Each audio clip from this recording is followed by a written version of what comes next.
Sir, இப்போ நீங்கள் சொன்னீங்க 12,000 கிட்ட பாடி நீங்கள் வந்து உங்கள் அடக்கம் பண்ணியிருக்கீங்க.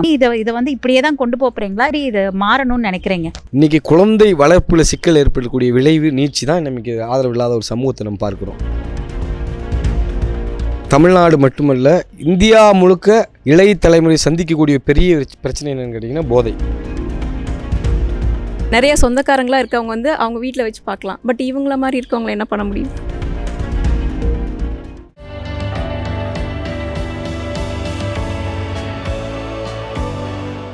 சார், இப்போ நீங்கள் சொன்னீங்க 12,000 கிட்ட பாடி நீங்கள் வந்து உங்கள் அடக்கம் பண்ணியிருக்கீங்க மரியாதையோட. ஸோ இது வந்து இப்படியே கண்டினியூ ஆகிட்டு இருக்குமா, இல்லாட்டி உங்களுக்கு ஃப்யூச்சர் பிளான் என்ன?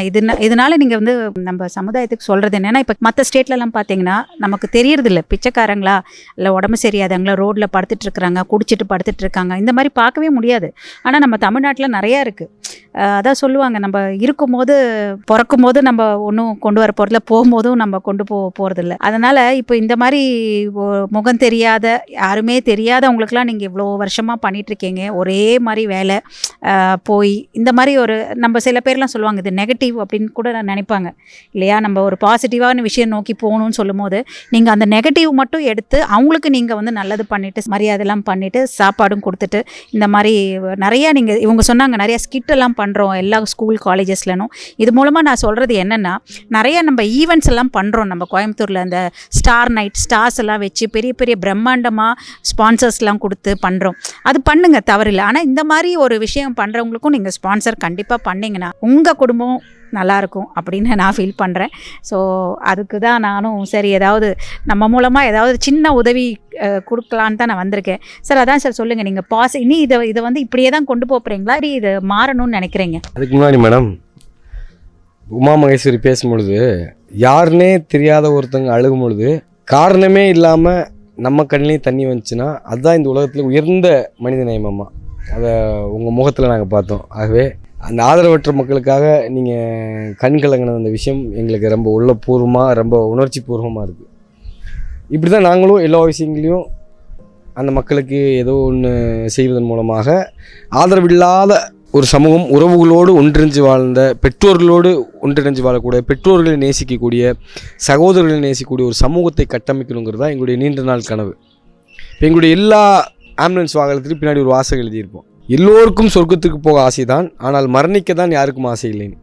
எல்லாருக்குமே சொர்க்கத்துக்கு போகணும், எல்லாருக்குமே அங்கே போன சிவலோக பதவி அடைஞ்சிடணும் அப்படின்னு ஒரு விஷயம் இருக்கும். ஆனால் யாருக்குமே மரணிக்க ஆசை இல்லை. அழகாக நீங்கள் தொடங்குனீங்க, எல்லா ஆத்மாவும் மரணத்தை சுவைத்தே தான் தீர வேண்டும். இப்போ இறந்தவங்க ஒரு வேளை முன்னாடி போயிட்டாங்க, நம்ம பின்னாடி போகமாக இருக்கும். அப்போது மரணத்தை தடுக்க முடியாது, ஆனால் ஆதரவு இல்லாமல் மரணிக்கிற விஷயங்களை நம்ம தடுக்கிறதுக்கான முன்னெடுப்புகள் நிறைய இருக்குது. அதை நம்ம எப்படி செய்கிறோன்னு கேட்டிங்கன்னா, எங்கே இந்த பிரச்சனை ஏற்படுதுன்னு கேட்டிங்கன்னா, இன்றைக்கி குழந்தை வளர்ப்பில் சிக்கல் ஏற்படக்கூடிய விளைவு நீட்சி தான் நமக்கு ஆதரவு இல்லாத ஒரு சமூகத்தை நம்ம பார்க்குறோம். எத்தனையோ பெற்றோர்கள் நாங்கள் எடுக்கும்போது நிறைய செல்வந்தர்களாக வாழ்ந்துருப்பாங்க. கடைசியில் அவங்களுடைய காட்டை விற்று, அவங்களுடைய சொத்துக்களை விற்று, அவங்க வீடுகளை விற்று, அவங்களுடைய வாகனங்களை விற்று குழந்தைகளை படிக்க வச்சு வெளிநாடுகளில் இருக்கக்கூடிய எத்தனையோ குழந்தைகள் இருக்காங்க. அங்கே போனோடனையும் அந்த வெளிநாட்டில் ஒரு திருமணம் செஞ்சு அங்கே குழந்தைய பெற்று பெற்றோர்களை கை விட்டுறாங்க. இன்றைக்கி நிறைய உறவுகளை பார்க்குறோம், கூட பிறந்த அண்ணன் தம்பி விட்டுறாங்க. எத்தனையோ பேர் அம்மா அப்பாவை ட்ரெயினில் ஏற்றி விட்டு நான் வாட்டர் பாட்டில் வாங்கிட்டு வந்துடுறேன், பிஸ்கட் வாங்கிட்டு வந்துடுறேன், ப்ரெட் வாங்கிட்டு வந்துடுறேன், உட்காருங்க வந்துடுறேன்னு சொல்லிட்டு தெரியாத ஊருக்கு அப்படியே அம்மா அப்பா அனுப்பிச்சி விட்றாங்க. அப்போது மக்கள் மனதங்களில் இன்றைக்கி என்னாச்சுன்னா மனிதநேயம் ரொம்ப குறைவாக இருக்கிறதுக்கான காரணம் என்னன்னு கேட்டிங்கன்னா, அடிப்படையிலே குழந்தை வளர்ப்புங்கிறது மிக முக்கியமான ஒரு விஷயம். குழந்தைகளுக்கு மனிதத்தை நேசிக்கக்கூடிய, மனிதர்களை நேசிக்கக்கூடிய, மரம் செடிகளை நேசிக்கக்கூடிய, புல் பூண்டுகளை நேசிக்கக்கூடிய, நம்மளோடு வாழக்கூடிய எல்லா ஜீவராசிகளையும் நேசிக்கக்கூடிய ஒரு பக்குவத்தை நாம் குழந்தைக்கு ஏற்படுத்தினா தான், அந்த குழந்தைக்கு அந்த அன்பு வந்தால் தான் தன்னுடைய பெற்றோர் மேலும் அன்பு செலுத்த வேண்டும், தன்னுடைய சகோதரன் மேலும் அன்பு செலுத்த வேண்டும், தன் சமூகத்தின் மீது அன்பு செலுத்த வேண்டுங்கிற ஒரு நிலை என்றைக்கு வருதோ அன்றைக்கி தான் முதியோர் இல்லங்களுக்கு ரொம்ப குறைவாகும், அன்றைக்கி தான் இந்த ஆதரவு இல்லாத மக்களுடைய எண்ணிக்கை ரொம்ப குறைவாகும். அப்போ நம்ம என்ன செய்கிறோம்னு கேட்டிங்கன்னா, நிறைய பள்ளி கல்லூரி மாணவர்கள் மத்தியில், நிறைய ஸ்கூலில், நிறைய காலேஜ் ஸ்டூடெண்ட்ஸ் மத்தியில் நம்ம என்ன செய்கிறோம், இந்த உறவுகளோடு எப்படி சேர்ந்து வாழணும், உறவுகளோடு எப்படி ஒன்றிணைஞ்சு வாழணும். நிறைய பேர் என்ன நினச்சிக்குவாங்கன்னா, ஆதரவு இல்லாத மக்கள்னால் நிறைய கோயில் வாசலில், பள்ளி வாசல்களில், சர்ச்சுகளில், ரயில்வே ஸ்டேஷனில், பஸ் ஸ்டாண்டில் அப்படி தான் நீங்களும் நினச்சிருப்பீங்க. இன்றைக்கி நிறைய ஆதரவற்ற மக்கள் கேட்டட் கம்யூனிட்டி சொல்லக்கூடிய 1 கோடி ரூபா அப்பார்ட்மெண்ட்ஸில் இருக்காங்க. முன்னாடி ஒரு ஜாகுவார் இருக்கும், அம்பர் இருக்கும், ஆடி இருக்கும், பென்ஸ் இருக்கும், ஆனால் வீட்டில் யாருமே இருக்க மாட்டாங்க. பட் அவங்களுக்கு வந்து ஃபினான்ஷியலாக ப்ராப்ளம் இருக்காது சார். அவங்களுக்குலாம் இப்போ நீங்கள் சொன்ன மாதிரி நிறையா ஆதரவற்ற அந்த மாதிரி ஒரு ஃப்ளாட் மாதிரி கட்டி போட்டு ஃபாரினில் இருப்பாங்க பசங்க. ஸோ அவங்க பேரண்ட்ஸை வந்து நல்லபடியாக இருக்கட்டும், நமக்கு தொந்தரவு இல்லாமல் இருந்தால் சரி சொல்லிட்டு ஒரு ஃப்ளாட்டில் அவங்கள அதுக்குள்ளே எல்லா சர்வீஸும் இருக்கும். 25 லட்சம் 30 லட்சம் 40 லட்சம் கொடுத்தா கூட அவங்களுக்கு பிரச்சனை இல்லை. Financially they are very well. So அவங்க அந்த மாதிரி இருக்கவங்களுக்கு பிரச்சனை இல்லை. பட் அவங்க எவ்வளோதான் இருந்தாலுமே அவங்க பசங்க அவங்க உறவுன்னு இருக்கும்போது அவங்க அழுதுட்டு தான் இருப்பாங்க டெய்லி. நீங்கள் பண்ணுற விஷயங்கள் வந்து அந்த மாதிரி இல்லாமல் ரோட்டில் அனாதையாக இருக்கிறவங்க, ஒன்றுமே இல்லாதவங்க, இந்த மாதிரி அவங்க சொன்ன மாதிரி அழுகி போன காலெல்லாம் கொஞ்சம் நீங்கள் எல்லாம் அவங்கள சரி பண்ணி அவங்கள நல்லபடியாக நடந்துட்டு போகிறாரு அவருன்னு சொன்னாங்க. இதெல்லாம் கேட்கும்போது நமக்கு ஆச்சரியமாக இருக்குது. அதுதான் நீங்கள் சொன்ன மாதிரி சொன்னீங்க, குழந்தைங்களுக்கு சொல்லி வளர்க்கணுன்னு. குழந்தைங்களுக்கு நம்ம சொல்லி வளர்க்கும் போதே முதல்ல சொல்லி வளர்க்கும் போது ஜாதி மதம் மனித நேயம் தான் முக்கியம் சொல்லி வளர்க்கணும். அதை மற்றது தான் நெக்ஸ்ட்டு. நம்ம அப்படி சொல்லி வளர்த்தாலே நம்ம பிள்ளைங்க நல்ல ஒரு சொசைட்டிக்கு ஒரு நல்ல ஒரு மனுஷனாக வருவான்னு நினைக்கிறேன். ரெண்டாவது மேடம், இன்றைக்கி தமிழ்நாடு மட்டுமல்ல இந்தியா முழுக்க இளைய தலைமுறை சந்திக்கக்கூடிய பெரிய பிரச்சனை என்னென்னு கேட்டிங்கன்னா போதை. அப்போ ஒரு சமூகம் எப்படி ஆதரவில்லாத சமூகமாக மாறுதுன்னா, இன்றைக்கி நான் பட்ட கஷ்டம் என்னுடைய குழந்தைய படக்கூடாது, எனக்கு அந்த காலகட்டங்களில் சாப்பாடு கிடைக்கல, எனக்கு வீடு இல்லை, எனக்கு வாகனம் இல்லை, எனக்கு துணி இல்லைன்னு சொல்லிட்டு இன்றைக்கி எத்தனையோ பெற்றோர்கள் என்ன செய்கிறாங்க, குழந்தைகளை வட்டிக்கு வாங்கி ஒரு கான்வென்ட்லேயோ ஒரு மெட்ரிகுலேஷன்லேயோ ஒரு பெரிய ஒரு ஸ்கூலில் சேர்த்தி விட்டு அந்த குழந்தை நல்லா வரணும்னு நினச்சிட்டு அதிகமான செல்லம் கொடுத்து பிள்ளைகள் மீதான அக்கறையை என்ன பண்ணிடுறாங்க, கம்மி பண்ணிடுறாங்க. அதோட விளைவு என்னென்னா, இன்றைக்கி எத்தனையோ குழந்தைகள் என்ன செய்கிறாங்க, இன்றைக்கி போதைக்கு அடிக்ட் ஆகி இன்ஜெக்ஷன் போடுறாங்க, மாத்திரை போடுறாங்க, கஞ்சா யூஸ் பண்ணுறாங்க, சாராயம் குடிக்கிறாங்க. அப்போது இதன் மூலமாக என்னன்னு கேட்டிங்கன்னா அவனுடைய தலைமுறை அதோடு முடிஞ்சது. 25 வயசில் 30 வயசில் விபத்து ஏற்பட்டு மரணமாயிடுறான். இப்போ நீங்கள் சொன்ன மாதிரி கார் இருந்தாலும் வீடு இருந்தாலும் ஆதரவு இல்லாதவங்க தான். அப்போது நாங்கள் இளைஞர்கள் மத்தியில் இந்த ஆதரவற்றோர்கள் இல்லாத இந்த சமூகம் உருவாருக்கான 2 முன்னெடுப்பில், ஒன்று போதையும் ஒன்று தற்கொலை பற்றின விழிப்புணர்வு எல்லா கல்லூரி பள்ளி மாணவர்கள் மத்தியில் எங்கெல்லாம் எங்களுக்கு தளங்கள் கிடைக்கிறதோ, எங்கெல்லாம் வாய்ப்பு கிடைக்கிறதோ அங்கெல்லாம் என்ன செஞ்சுருவோம், எங்களுடைய அந்த விழிப்புணர்வு அது தெருநாடகங்கள் மூலமாக அல்லது சோசியல் மீடியாவில் அல்ல அந்த மேடைகள் மூலமாக அந்த மக்களுக்கு கொண்டு அதோட விளைவு இன்றைக்கி நிறைய மக்கள் அந்த அடிக்ட் ஆனவங்க கூட இப்போ எங்கள் டீமில் சைக்காலஜி படித்த நிறைய ஸ்காலர்ஸ் இருக்காங்க. அவங்க கவுன்சிலிங் மூலமாகவோ இந்த சமூக பணியின் மூலமாகவோ அவங்கள மறுபடியும் மீட்கிறதுக்கான மிகப்பெரிய முயற்சி எடுக்கிறோம். அதில் ஒரு பெரிய அளவுக்கு வெற்றி இல்லாட்டினாலும் எவ்வளோ பெரிய வட்டமும் ஒரு சின்ன புள்ளியிலேருந்து ஆரம்பிக்கிற மாதிரி நாங்கள் ஒரு சிறு புள்ளியாக வச்சு இன்றைக்கி ஒரு வாட்டர் டேங்க்லேருந்து தண்ணி லீக் ஆகுது, அதை அடைப்பதற்கான முயற்சி செய்வதன் மூலமாக இந்த சமூகத்தில் யாருமே ஆதரவற்றோர்கள் இல்லை, இங்கே கடைசி மனிதர்கள் உள்ளவரை எல்லோருக்கும் ஒரு உறவு இருக்குங்கிறது தான் எங்களுடைய நம்பிக்கை. அதன் அடிப்படையில் இந்த இறக்கிற உடல்களை நாங்கள் எந்த நம்பிக்கையில் அடக்க செய்கிறோன்னு கேட்டிங்கன்னா, எங்கள் உமா மகேஸ்வரி ஆகட்டும், இல்லை எங்கள் பணியாற்றக்கூடிய பிரவீனான்னு ஒரு தோழர் இருக்காங்க, ரஞ்சினின்னு இருக்காங்க, எங்களுடைய செக்ரட்டரி அசரப் இருக்காங்க. நாங்கள் இந்த மத நித்தின் அடிப்படையில் எப்படி பார்க்குறோன்னா, காஞ்சி பெரியவர்கிட்ட ஒரு முறை கேட்டாங்க, அந்த காலகட்டங்களில் அஸ்வமேத யாகங்கள் செய்வாங்க. அம்பாளுடைய பூர்ண அனுகிரகத்தை பெறுவதற்காக வேண்டி பெரிய பெரிய சக்கரவர்த்திகள், ராஜாக்கள், மன்னர்கள் குதிரைகளை வச்சு அஸ்வமேத யாகம் செய்வாங்க. அப்போது அந்த காலகட்டத்தில் செய்த அஸ்வமேத யாகம் இந்த 2000 காலகட்டத்தில் நிறைய அம்பானிகளும் அதானிகளும் டாடா பிர்லாக்களும் நிறைய செல்வந்தர் இருக்காங்க. இந்த காலகட்டங்கள் எப்படி பண்ணுறதுன்னு கேட்கும்போது காஞ்சி பெரியவர் ஐயா சொல்கிறாரு, ஒரே ஒரு ஆதரவற்ற சடலத்தை அடக்கம் செய்வது என்பது 1000 அஸ்வமேத யாகத்துக்கு சமம். அப்போது எங்களுடைய தோழர்கள் இந்த பணி எப்படி பார்க்குறாங்கன்னா, நாங்கள் அஸ்வமேத யாகமாக பார்க்குறோம். நபீல் நாயகம் சொல்கிறாரு என்னென்னா, ஒரு உறவுகள் இருக்கக்கூடிய ஒருத்தர் இறந்துட்டாருன்னா அவரை நீங்கள் போய் சந்திக்க போகிறீங்கன்னா உஹது மலை அளவு, சவுதி அரேபியாவில் ஒரு மலை இருக்குது உஹது மலைன்னு, அந்த மலை அளவுக்கு நன்மைன்னு. அவரை நீங்கள் தூக்கிட்டு போனீங்கன்னா ஒரு உஹது மலை அளவு நன்மை, அவரை அடக்க செஞ்சீங்கன்னா ஒரு உஹது மலை அளவு. அப்போது எங்கள் குழுவில் இருக்கக்கூடிய இஸ்லாமியர்கள் இந்த பணியை உஹது மலை அளவாக பார்க்குறோம்.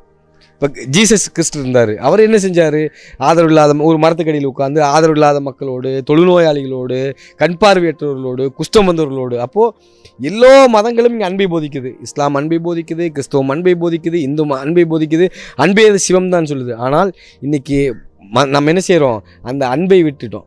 எல்லா மதங்களிலும் அன்பு இருக்குது, ஆனால் யாரோட மனங்களிலும் தான் அன்பு இல்லை. அப்போ ஒருபோதும் நீங்கள் உங்கள் பெற்றோர்களை வஞ்சிச்சோ, உங்கள் உறவுகளை வஞ்சிச்சோ, சக மனிதரை வஞ்சிச்சு உங்களுடைய பிரார்த்தனை நிச்சயமாக ஏற்றுக்கொள்ளப்படாது. ஆகவே அந்த அடிப்படையில் எங்களுடைய தோழர்கள் எல்லாருமே ஆன்மீகத்தின் மீது நம்பிக்கையுடையவர்கள், ஆன்மீகம் சார்ந்து, மனிதம் மீது நம்பிக்கையுடைய மனிதம் சார்ந்து, அன்பின் மீது நம்பிக்கையுடைய அன்பு சார்ந்து, ஏதோ ஒரு வகையில் அங்கே அந்த நம்பிக்கையை மூலதனமாக வச்சு தான் இந்த பணியை செய்கிறோம். அதன் அடிப்படையில் தான் நாங்கள் எடுக்கக்கூடிய உடல்கள் 1 மாதம் இருக்கும், 2 மாதம் இருக்கும், அழுகி இருக்கும், எங்கள் உடல்லாம் அந்த ஸ்மெல் வரும். நாங்கள் எதிர்த்தாப்பில் எங்களுடைய குழந்தைகள் வந்தால் அதை கிஸ் கூட பண்ண முடியாது. நாங்கள் திருமணத்துக்கு போக முடியாது, நாங்கள் ரம்ஜான் கொண்டாட முடியாது, தீபாவளி கொண்டாட முடியாது. ஏன்னா வருஷத்துக்கு 365 நாளுமே 24 மணி நேரம் பணியாற்றுவோம்.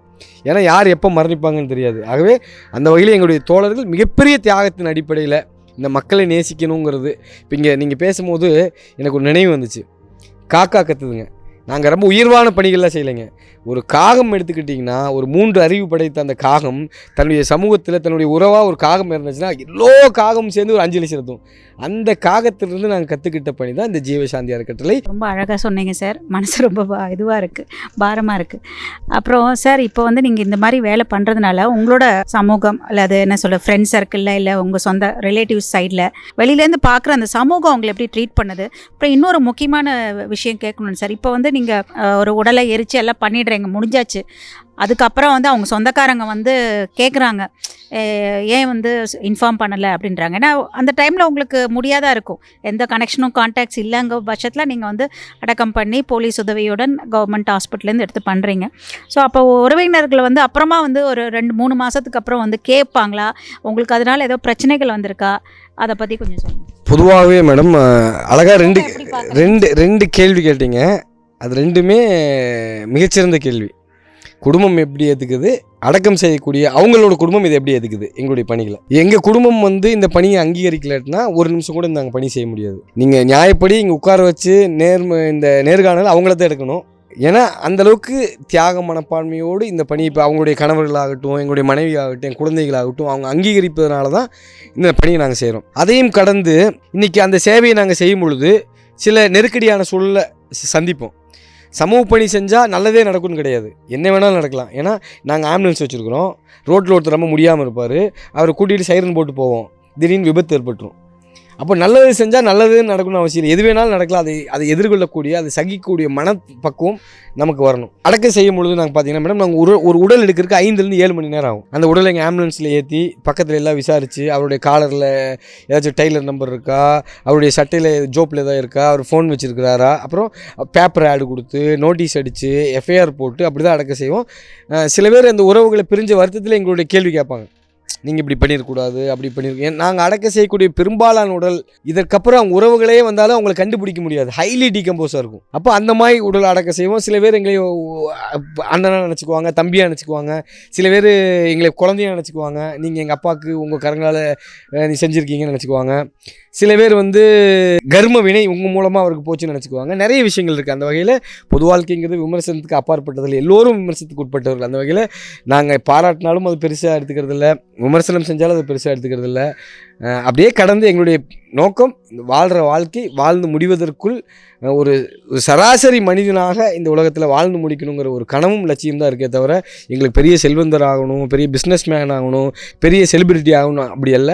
ஒரு சராசரி ஒரு மனிதனாக, எளிய பிள்ளையாக, எல்லோராலும் நேசிக்கக்கூடிய ஒரு மனிதனாக வாழணுங்கிறது தான் எங்களுடைய ஒரு கனவு லட்சியம். அதை நோக்கி தான் ஜீவசாந்தியுடைய எல்லா தோழர்களுமே பயணிக்கிறோம். இப்போ பார்த்தீங்கன்னா நிறைய பேர் வீட்டில் வயசானவங்க இருப்பாங்க, உடம்பு நீங்கள் சொல்கிற மாதிரி நிறைய நீங்கள் பார்த்த கேசஸ்லாம் இருக்கு இல்லையா, முடியாமல் ஜிஹெச் வெளியில் இருக்கலாம், நீங்கள் அவங்கள குளிப்பாட்டி இது பண்ணி அவங்கள ஆதரவு கொடுக்குறீங்க. அந்த மாதிரி வீட்லேயும் இருப்பாங்க நிறையா. அவங்களுக்கு வந்து அவங்க பேரண்ட்ஸ் வயசானவங்க 90 வயசு இருக்காங்க, பெட் ரிடனாக இருப்பாங்க, ஆனால் அவங்களால பார்த்துக்க முடியாது. இப்போ நீங்கள் முகம் சுளிக்காமல் அவங்களோட கழிவுகள் அந்த டாய்லெட் போகிறதெல்லாம் க்ளீன் பண்ணிட்டு எல்லாம் பண்ணுறீங்க. இப்போ உள்ள காலகட்டத்தில் யாருக்கு உட்காந்து வயசானவங்க கூட உட்காந்து 2 வார்த்தை பேசுகிறதுக்கு டைம் இல்லை. அதுதான் இப்போ உண்மை நடக்கிற சம்பவம். அப்படி இருக்கும்போது நீங்கள் வந்து உங்களோட அந்த ஜீவசாந்திலேருந்து ஹோம் நர்ஸ் அந்த மாதிரி இருக்காங்களா, நீங்கள் அனுப்பி கொடுக்குறீங்களா? அந்த மாதிரி வீடுகளுக்கு அப்ரோச் பண்ணாக்க எப்படி உங்கள்கிட்ட அந்த மாதிரி சர்வீஸ் இருக்கா? இல்லை மேடம், நாங்கள் அந்த மாதிரி பொதுவாகவே பொருளாதாரம் சார்ந்த எந்த பணியும் நாங்கள் அந்த மாதிரி செய்யறதில்லை மேடம். எங்களுடைய முழுக்க பணியாக இருக்குன்னா ஆதரவு இல்லாத மக்களுக்கு தான் நாங்கள் போய் வீட்டில் போய் ஹோம் சர்வீஸ் பண்ண முடியும். ஒருவேளை வீட்டில் இறந்துட்டாங்க யாராச்சும், அவங்களுக்கு தெரியாது. ஏன்னா எவ்வளோ பெரிய அறிவாளியாக இருக்கலாம், செல்வந்தராக இருக்கலாம், பலம் வாய்ந்தவராக இருக்கலாம், தான் வீட்டில் ஒரு இழப்புங்கும் போது அதை எப்படி எதிர்கொள்கிறதுன்னு தெரியாது. அந்த மாதிரி நேரங்களில் அவங்களுக்கு அந்த உடலை க்ளீன் பண்ணி கொடுக்குறது, அவங்களுக்கு ஃப்ரீசர் பாக்ஸ் சப்போர்ட் பண்ணுறது, அவங்களுக்கு ஆம்புலன்ஸ் சப்போர்ட் பண்ணுறது, அவங்களுக்கு கிரிமிட்டோரியமில் அவங்களுக்கு ஏதாச்சும் உதவி செய்கிறது, ஒருவேளை அவங்க மோஷன் போயிருப்பாங்க அதை க்ளீன் பண்ணுறதுக்கு, அந்த மாதிரி நேரங்களில் அந்த மாதிரி இறந்தவர்களுக்கான உதவி அது எந்த மக்களாக இருந்தாலும் செய்வோம். உயிரோடு இருக்க மக்களுக்கான உதவிங்கிறது முழுக்க ஆதரவு இல்லாத ஹெச்ஐவினால், டிபினால், கேன்சர்னால், இன்னும் பிற தொற்று நோயினால் பாதிக்கப்பட்ட மரணம் அடைஞ்சு ஆதரவு இல்லாத மக்களுக்கு, தெருவோரங்களில் மக்கள் தான் நாங்கள் முழுக்க உதவி செய்கிறோம். அதன் அடிப்படையில் நீங்கள் அழகான ஒரு கேள்வி கேட்டீங்க, நினைவுபடுத்தினீங்க. எங்களுடைய ஒரு கனவு திட்டம் என்பதே எங்களுடைய அன்பாலயம். இங்கே பார்த்துருப்பீங்க. இந்த அன்பாலயம்ங்கிறது என்னென்னு கேட்டிங்கன்னா, தெரு ஓரங்களில் ஒருத்தர் கூட மரணிக்கக்கூடாது. உமா, உங்கள்கிட்ட கேட்கணும், அன்பாலயம்னு பேர், இந்த ப்ராஜெக்ட் எதனால் வந்தது, எதுக்காக வச்சுருக்கீங்க, கொஞ்சம் டீட்டெயிலாக. ஏன்னா உங்களுக்கு தான் அழகாக பேசுவீங்கன்னு சொன்னார் சார். மேம், அன்பாலயம் அப்படிங்கிறது வந்து எங்களோட கனவு ப்ராஜெக்ட். அது வந்து கண்டிப்பாக இப்போ நிறைவேறிட்டுருக்கு. இப்போ அன்பாலயம் எதுக்காக நாங்கள் ஸ்டார்ட் பண்ணோம் அப்படின்னா, டெய்லி நாங்கள் வந்து நிறைய கேஸ் பார்த்துட்ருக்கோம். இப்போது ஒரு ரோட்டில் வந்து ஒரு கேஸ் பார்க்குறோம் அப்படின்னா, அரை மணி நேரத்தில் இறக்குற உயிர் அது துடிச்சிட்ருக்காங்க. எங்களை வந்து நாங்கள் சாப்பாடு கொடுத்துட்ருக்கோம், அந்த டைம் வந்து எங்களை கூப்பிட்றாங்க, இந்த மாதிரி ஒருத்தர் இறக்குற மாதிரி ஏதோ பண்ணிகிட்ருக்காங்க அப்படின்னா, நாங்கள் போய் பார்த்தோன்னே கண்டுபிடிச்சிட்டோம், இவங்க ஒரு அரை மணி நேரம் 1 மணி நேரம் இவ்வளோ இந்த டைமில் இறந்துருவாங்க அப்படின்னு பார்த்துட்ருக்கோம். துடிச்சிட்டே இருக்காரு, ஆனால் உயிர் போகலை. அது யாருக்கு தெரியாது இல்லையா எந்த டைம் போகுதுன்னு. 2 மணி நேரம் கழித்து மறுபடியும் போய் பார்க்குறோம், ஏன்னா இங்கே சாப்பாடு கொடுத்துட்டு மறுபடியும் போய் பார்க்குறோம், அதே மாதிரி துடிச்சிட்டு இருக்காங்க. அதுக்கப்புறம் கண்ணு முன்னாடியே அவரோட உயிர் போகுது, ஒரு அரை மணி நேரத்தில் போகுது. அப்போது எங்களால் வந்து அவரை வந்து அங்கே வச்சு பார்க்கவும் முடியாது. இறந்ததுக்கப்புறம் நாங்கள் தூக்கிட்டு வந்துடலாம், ஆனால் அந்த இறக்குற தருவாயில் நாங்கள் என்ன பண்ண முடியும், எதுவுமே பண்ண முடியாது. நிறைய சொந்தக்காரங்களாக இருக்கவங்க வந்து அவங்க வீட்டில் வச்சு பார்க்கலாம், பட் இவங்கள மாதிரி இருக்கவங்கள என்ன பண்ண முடியும்? ஸோ அந்த மாதிரி பேஷண்ட், அந்த மாதிரி இறக்குறவங்க யாருமே இல்லாதவங்கள வந்து எங்கள் அன்பாலயத்தில் கொண்டு வந்து வச்சு நாங்கள் கடைசி தருவாய், இப்போ வந்து ஒரு நாள் முன்னாடி இறப்பாங்க, இல்லை ஒரு வாரம் முன்னாடி இறப்பாங்க, யாருமே இருக்க மாட்டாங்க அவங்களுக்கு. அந்த மாதிரி இருக்கவங்கள நாங்கள் கொண்டு வந்து வச்சு எங்களோட அம்மா அப்பாவா, எங்களோட மாமா அத்தை, இந்த மாதிரி எங்களோட சொந்தமாக நினச்சி நாங்கள் அவங்கள பார்க்கணும். ஸோ அதுக்காக இந்த அன்பாலயம் வந்து நாங்கள் ஸ்டார்ட் பண்ணியிருக்கோம். ஷெஹனாஸ் மேடம், சொல்லுங்கள், என்னோடய வியூவர்ஸ்க்கு நீங்கள் என்ன சொல்லணும்னு விரும்புகிறீங்க? இப்போ உள்ள யங்கர் ஜென்ரேஷனுக்கு நீங்கள் என்ன சொல்ல விரும்புகிறீங்க? கோவை பிரியா முரளி இவங்களோட வியூவர்ஸ்க்கு எல்லாமே ஜீவசாந்தி அறக்கட்டளையோட ஆன் பிஹாஃப் ஆஃப் ஜீவசாந்தி அறக்கட்டளை நான் ஒன்று சொல்லிக்க விரும்புகிறேன். நீங்கள் வந்து நாங்கள் வந்து இதை வந்து ரொம்ப ஃபினான்ஷியல் ஒரு கன்ஸ்டன்ட்டில் தான் இந்த பணிகளை டெய்லியுமே நாங்கள் முன்னெடுத்துட்டு வரோம். இருந்தாலும் நீங்கள் பணமாக எங்களுக்கு உதவி செய்யணுங்கிறது கூட இல்லை. நீங்கள் வந்து எங்களுக்கு கூட இருந்து, நம்ம வீட்டில் ஒருத்தர் இறந்துட்டா அந்த ஃபியூனரலுக்கு நம்ம போவோம், யாராச்சோட ஒரு டெத் ஆனிவர்சரியில் வந்து எங்களோட ஃபியூனரலில் நீங்கள் வந்து கலந்துக்கலாம், அவங்க ஒரு நினைவாக. அந்த பிளெஸ்ஸிங் அவங்களுக்கு போய் கண்டிப்பாக சேருங்கிறத எங்கள் நம்பிக்கை. அதே போல் உங்களோட வீட்டில் ஒரு பர்த்டேவாக இருக்கலாம், ஏதோ ஒரு நல்ல ஒரு வெட்டிங் ஆனிவர்சரி இருக்கலாம், அந்த நாள் எங்கள் கூட வந்து நீங்கள் ஸ்பான்சர் பண்ணாட்டியும் பரவாயில்ல, எங்கள் கூட வந்து 300 ஏழைங்களுக்கு வந்து உங்கள் கையால் கொடுங்க, உணவளிங்க, உங்கள் குழந்தைங்கள கூட டிஸ்ட்ரிபியூஷனுக்கு கூட்டிகிட்டு வாங்க. இதனால் என்ன ஒரு ப்ளஸ் ஆகும்னு நாங்கள் நம்புகிறோன்னா, ஃப்யூச்சர் ஜென்ரேஷனுக்கு இத்தனை பேர் நின்று கையேந்தி வாங்கக்கூடிய ஒரு நிலமையில் இருக்கிறம்போது எனக்கு வந்து வீட்டில் இவ்வளோ பிளெஸ்ஸிங் இருக்குது, ஆனால் நான் கம்ப்ளைண்ட் பண்ணிகிட்டே இருக்கேன். அதனால் இனிமேல் கம்ப்ளைண்ட் பண்ணாமல் அட்லீஸ்ட் இந்த மாதிரி நிறைய பணிகள் நான் போய் சேரணும். எங்கள் வீட்டில் இருக்கக்கூடிய பெரியவங்களை நான் கண்டிப்பாக இந்த மாதிரி ஆதரவற்று போகாமல் பார்த்துக்கணுங்கிற ஒரு எண்ணம் வந்து அங்கே சீடாக விதைக்கப்படுங்கிறது தான் எங்கள் நம்பிக்கை. அதனால் நிறைய யங்கர் ஜென்ரேஷன் இந்த சர்வீஸை வந்து காமிங்க. கண்டிப்பாக வந்து இந்த மாதிரி ஒவ்வொரு சேஞ்ச் சின்னதாக ஒவ்வொரு வீட்டில் நடந்தால் ஆஸ் அ கம்யூனிட்டி பெரிய சேஞ்ச் நடக்குங்கிறது தான் எங்களோட நம்பிக்கை. ஒரு ஆர்ஃபன் ஃப்ரீ, ஆதரவற்றோர் இல்லாத ஒரு சமூகமாக கண்டிப்பாக உருவாக்கலாம். அட்லீஸ்ட் ஒரு 1 or 2, 3 டிகேட்ஸுக்கு அப்புறமா உருவாகுங்கிறது தான் எங்கள் நம்பிக்கை. அதனால் எங்கள் கூட கண்டிப்பாக அட்லீஸ்ட் ஒரு வருஷத்துக்கு ஒரு நாளாச்சும் வந்து எங்கள் கூட கண்டிப்பாக சர்வீஸ் பண்ணிக்கணுன்ட்டு நான் கேட்டுக்கிறேன். நம்ம யங்கர் ஜென்ரேஷன் பசங்க நிறைய இருக்காங்க, நிறைய எதுலையுமோ மனசை செலுத்துகிறாங்க. யூடியூப் சேனல் வச்சுருக்கீங்க, நிறைய உங்களுக்கு சப்ஸ்கிரைபர்ஸ் நிறையா வருது. இவங்க வந்து உங்களோட பணமோ பொருளோ ஒன்றும் கேட்கல. ஒரு வாலண்டியர்ஸாக நீங்கள் ஒரு நாளைக்கு வந்து இவங்க கூட போய் ஜிஹெச்சில் போய் பாருங்கள், அந்த டெட் பாடி அவங்க எப்படி இப்போ சர்வீஸ் பண்ணுறாங்க, எப்படி அவங்க அடக்கம் பண்ணுறாங்க, டெய்லி எத்தனை பேருக்கு சாப்பாடு கொடுக்குறாங்க. இப்படி இவங்களோட வாழ்வாதாரம் கொஞ்சம் கீழே இருந்தால் கூட அவங்க அதெல்லாம் பெரிய மனசில் இதெல்லாம் பண்ணிகிட்ருக்காங்க. ஒரு நாளைக்கு நீங்கள் இவங்க கூட போய் பார்த்தாலே போதும், வாழ்க்கைனா என்ன வாழ்க்கை அப்படின்னு உங்களுக்கு ஒரு புரிதல் வரும். ஜீவசாந்தி அன்பாலயத்துக்கு இந்த இத்தனை அன்பு எனக்கு இன்றைக்கி கிடச்சிருக்கு. ரொம்ப சந்தோஷம், ரொம்ப நன்றி சார். இன்றைக்கி ஒரு காலையில் சும்மா கூப்பிட்டேன், ஏன்னா ரொம்ப நாளாக உங்களை பற்றிலாம் நான் கேள்விப்படுறேன். நம்ம கோயம்புத்தூரில் கோவிட் டைமில் அவ்வளோ வேலை பண்ணியிருக்கீங்க, டிவியில் நம்ம பார்த்துருக்கோம். உங்கள் யூனிஃபார்ம் பார்க்கும் போதே ஆச்சரியமாக இருக்கும். நிறையா வாலண்டியர்ஸ், யங்ஸ்டர்ஸ் பசங்க நிறையா இருக்காங்க. ஸோ அதை வந்து நான் நேரில் இப்போ சந்திக்கும் போது எனக்கு அது சில பேர் நினைப்பேன், இதெல்லாம் சும்மா இருக்குமா, ஹாஸ்பிட்டல்லையே கூட அவங்களே அரேஞ்ச் பண்ணி இப்படி அந்த மாதிரிலாம் கூட நமக்கு ஏதாவது ஒவ்வொருத்தர் மனித மனிதர் இயல்பு இல்லை, ஏதாவது ஒன்று யோசிக்க தோணும், இதெல்லாம் ஃபேக்காக இருக்கும், இவங்க எப்படி பண்ணுவாங்க அப்படின்னு. ஏன்னா இப்போ நீங்கள் சொல்கிறத பார்க்கும்போது ஃபண்டு இல்லாட்டினாலும் நாங்கள் எப்படியாவது சர்வீஸ் பண்ணிகிட்ருக்கோன்னு சொன்னீங்க. ஸோ இந்த மாதிரி எத்தனை பேருக்கு மனசு வரும். ஸோ எல்லோரும் வந்து ஜீவசாந்தி அன்பாலயத்துக்கு வந்து பாருங்கள். உங்களோட அன்பை கொஞ்ச நேரம் ஷேர் பண்ணுங்கள். வீட்டில் இருக்கவங்கள்ட்டையும் ஷேர் பண்ணுங்கள், வெளியில் இருக்கிற மனிதர்கள்ட்ட எல்லாருக்கிட்டையும் ஷேர் பண்ணுங்கள். அன்பே சிவம். நன்றி சார், ரொம்ப நன்றி. உங்களுக்கு நன்றி. தேங்க்யூ.